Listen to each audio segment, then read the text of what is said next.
कैरा दूध बसले तिथं. प्रांजलला कशी गोळा करत होती.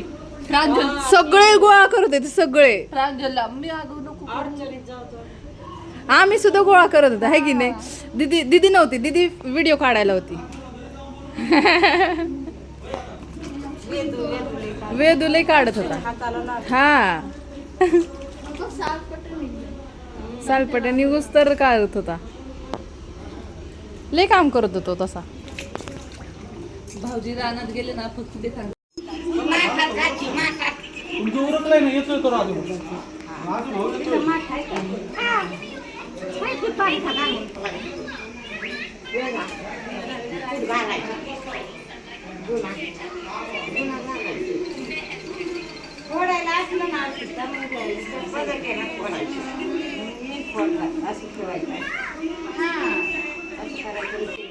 हॅलो फ्रेंड्स, कशा आहात तुम्ही? मी शीतल शिंदे स्वागत करते तुमच्या सर्वांचं आपल्या चॅनलमध्ये, ज्याचं नाव आहे आम्ही दोघी जावा.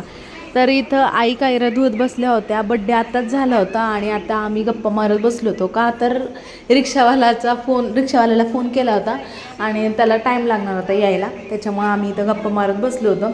सगळं काम वगैरे म्हणजे स्वयंपाक वगैरे नाश्ता वगैरे सगळं झालं. त्यानंतर जेवढे नाश्त्याचे भांडे होते तेवढे मी सगळे घासून घेतले होते आणि म्हटलं की आता म्हणजे ह्यांना थोडंसं जास्त लोड नाही पडणार त्यासाठी. तर मग बाकीचे अजून भांडे असतील, कपडे धुवायचे बाकी होते ते धुतील आता आईन ते.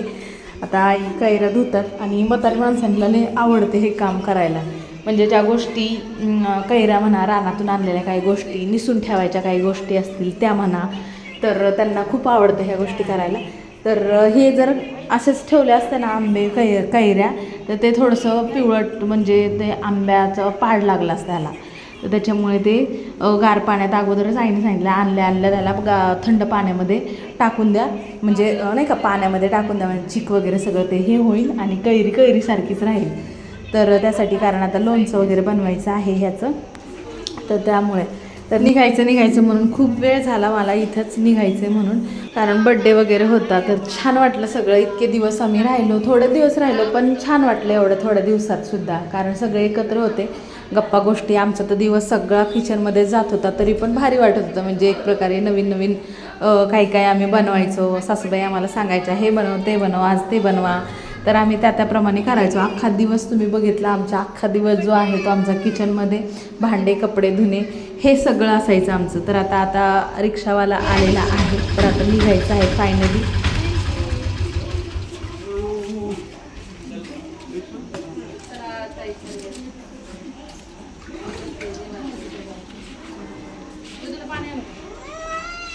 पाणी बिनी पी.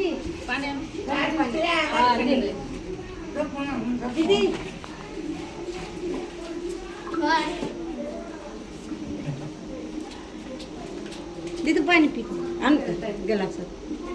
तर फायनली आता आम्ही निघालेलो आहे. खूप उशीर झाला होता, पण आता म्हटलं ठीक आहे, कारण आता बारामतीच्या साईडला जास्त रूटवाल्या गाड्या असतात, पण भरपूर गर्दी असते. सकाळचं कसं सकाळी निघाल्यानंतर गाड्यांना गर्दी नसते, दुपारनंतर खूप म्हणजे जीव एकदम वैतागायला येतो की अरे बापरे अजून पण गाडी आली नाही. तसंच झालं.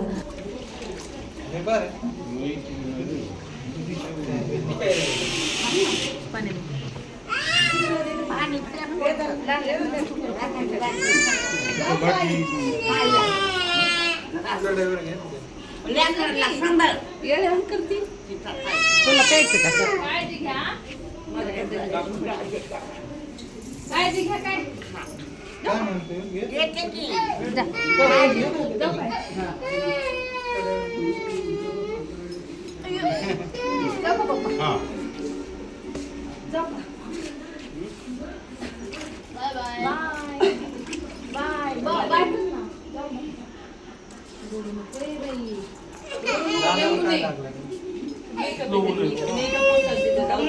मेकअप पुसले नाही बाई.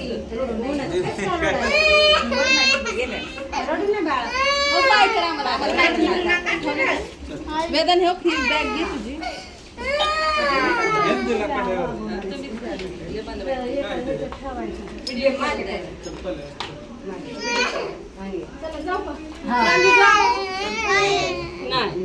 बाय कर बाय कर बाय कर बाय बाय बाय.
प्रतीक्षा दिदी ग